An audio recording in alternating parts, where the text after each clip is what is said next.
বেশিরভাগ বিবাহিতা নারী, বেশিরভাগ বউ জাহান্নামে যাবে স্বামীকে জাস্ট একটা বাক্য বলার কারণে। কয়টা? জোরে বলেন কয়টা?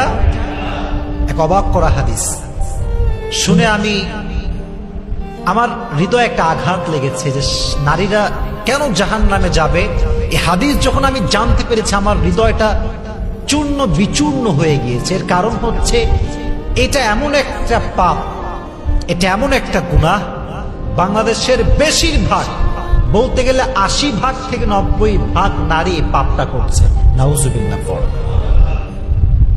বেশিরভাগ নারী তার স্বামীকে একটা কথা অলওয়েজ বলে, বেচারা স্বামী সারাটা জীবন স্ত্রীর জন্য খাটে, পায়ের নিচে খোসা পড়ে যায়, মাথার ঘাম পায়ে ঝরায়, সারাটা দিন রোদের ভেতরে কাজ করে বেড়ায়, বাসার বিল সে দেয়, গ্যাসের বিল সে দেয়, সন্তানকে সে চালায়, স্ত্রীর হক সে আদায় করে, শ্বশুরের হক আদায় করে, শাশুড়ির হক আদায় করে।